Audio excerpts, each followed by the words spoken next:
I don't get this team, guys. I mean, it's one thing to play down to your competition, and yes, I'm glad to see the Bulls beating some of the best teams in the league, something we didn't see at all last season, but you can't keep losing these games where you really need to walk away with a W.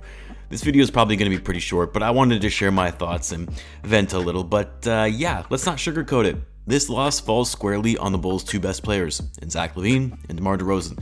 And I know some will say, well, how can you not include Vucevic in that mix? The dude shot 1 for 7 from 3 and missed some big threes the Bulls really needed in the fourth quarter. And I'll get to Vuce, but for Zach and DeMar, look, I get they had some hot moments where they were feeling it and they wanted to keep riding that feeling. But very, very poor shot selection down the stretch when the Bulls were moving the ball well, passing well, guys were getting involved.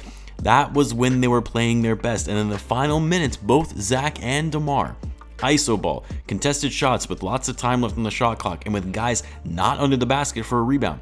Even though Vuce actually bailed them out a couple times, just tapping it over to them to get a second chance opportunity. Zach Lavine, with less than 2 minutes left in regulation, took a deep three with a man in his face and made it. And I said in the live chat, that was a bad shot by Zach, but he made it.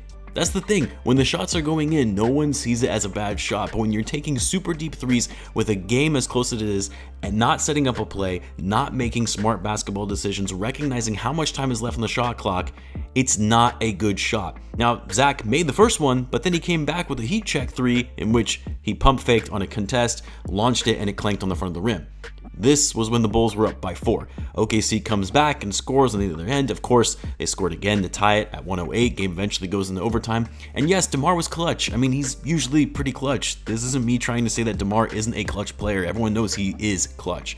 But those final possessions in overtime, first on offense, again, drawing up an isolation play, not setting up a play to run the ball for a cutter to the basket, or say finding Vuce open on the wing, even though I know he was missing shots. He misses 2 big shots down in OT. Of course, the final one to tie it after he fouled the three-point shooter, which really sealed the game. But that foul is really what cost the Bulls the game.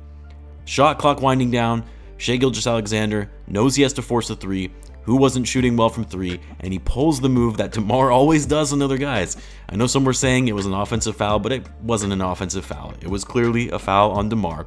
SGA got DeMar up in the air, hit him with the body, and gave him 3 free throws, when he likely would have missed the shot with the shot clock winding down. SGA makes all 3 free throws, puts the Thunder up 2. Bulls, of course, have 0 timeouts because Billy challenged that foul, which I don't know why. It was clearly a foul. Thus, the Bulls lost their final timeout, so they weren't able to drop a final play. And of course, you know the rest. DeMar misses that shot, and the Bulls are forced to foul, and the game is over. Now, back to Vuce, because it's not like he had a stellar game in this one either. But the reason I'm not putting as much blame on Vucevic in this one is because the Bulls did not go to him enough in the post.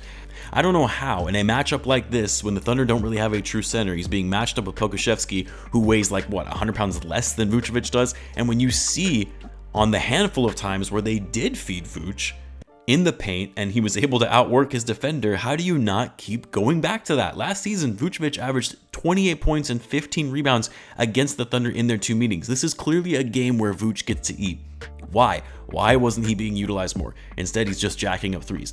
That's on coaching. Because if players aren't getting him involved, you pull them aside on the bench and tell them to start dishing it to Vucevic. So yeah, Vuce didn't have a good game. Yes, he missed a lot of threes. That could have been the difference maker in the game, but he shouldn't be settling for outside shots, and the Bulls should have been working him more in the post.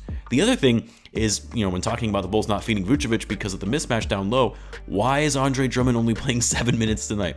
Why did Derrick Jones Jr. not come into the game until the fourth quarter? For Drummond, another big who can crash the boards against a smaller Oklahoma City Thunder team, why not have him in there and give the Bulls more second chance opportunities, especially considering the Bulls weren't shooting the ball well?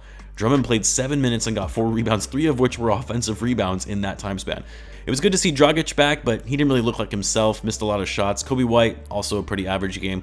Patrick Williams did have another solid game, though, if there was anything positive to take away from this one. Continues to score in double figures, was active on the glass in this one, 7 rebounds, was aggressive on defense tonight as well. And then Alex Caruso also had a nice game on offense, first time in a while, 12 points on 4 for 5 shooting, and hit a couple threes. Getting him going with his outside shooting would do wonders for the Bulls, as he's really struggled shooting it from deep this season. Anyway, the Bulls have the weekend off as they travel over to Utah, one of the biggest surprise teams of the season in the NBA. Hopefully it gives them some type of time to regroup and maybe go back to their game plan for how things worked against the Bucks and the Celtics, and for once stop playing to the level of their competition and just play hard, smart basketball every game. Just a confusing team the Bulls are right now. I don't really know what else there is to say about it. I'm taking the weekend off as well, guys, spending time with my family. I'll be back at it for the game against the Jazz on Monday, and as always, be sure to subscribe if you're a Bulls fan, as I do post daily Bulls content. Thanks again for tuning in, guys, and I'll catch you in the next one.